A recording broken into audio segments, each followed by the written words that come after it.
Nobody tells you that the kindest thing you ever did might be something you completely forgot about. But somewhere out there, someone built their entire life around that moment, and they never even told you.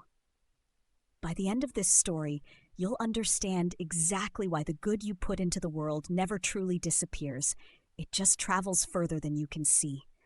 And if you want more stories that shift the way you see people, hit subscribe right now and tap the bell so you never miss one.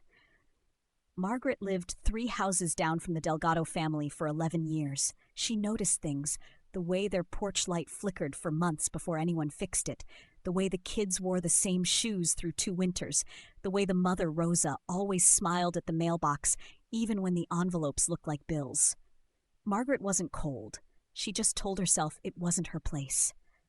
But one December, something small happened.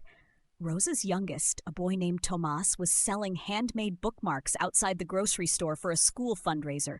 Margaret bought 12. She didn't need 12 bookmarks. She handed over a 20, told him to keep the change, and drove home thinking nothing of it.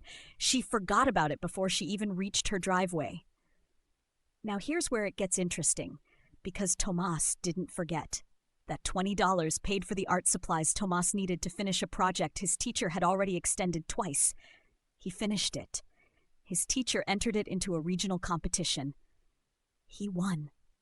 A local business owner saw his name in the paper, reached out to his school, and offered to sponsor his summer art program 2 years later. That sponsor became a mentor.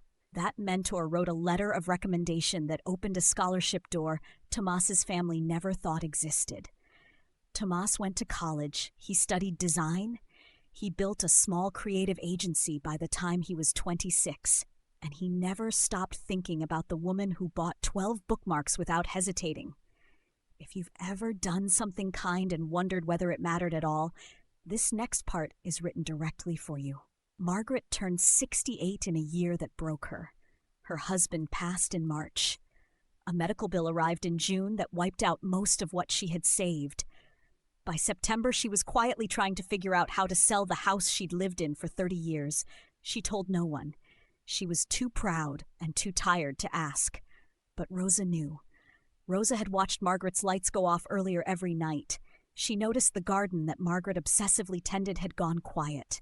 Rosa knocked on the door one afternoon with soup and stayed for 2 hours. She listened, and then she made a phone call. She called Tomás. Tomás didn't hesitate. He connected Margaret with a nonprofit that helps seniors navigate medical debt. He personally covered the gap that the nonprofit couldn't. He arranged for a local contractor, a friend he'd built a relationship with through his agency, to repair the roof Margaret had been ignoring because she couldn't afford to face it.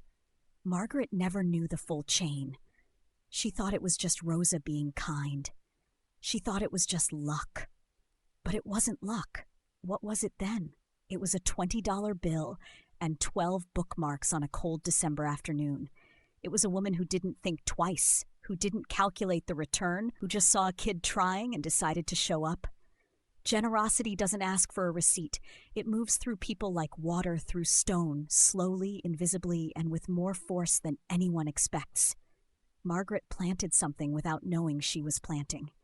And when the season came where she needed shade, the tree was already there. The people who change your life rarely announce themselves. They buy the bookmarks, they hold the door.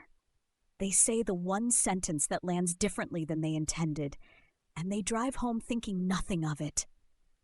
Pay attention to what you're putting into the world, not because you'll see the return, but because someone else will feel it exactly when they need it most. That's not a small thing. That's everything. If this story stayed with you, subscribe and tap the bell, because the next story we tell might be the one that changes how you see your own life entirely.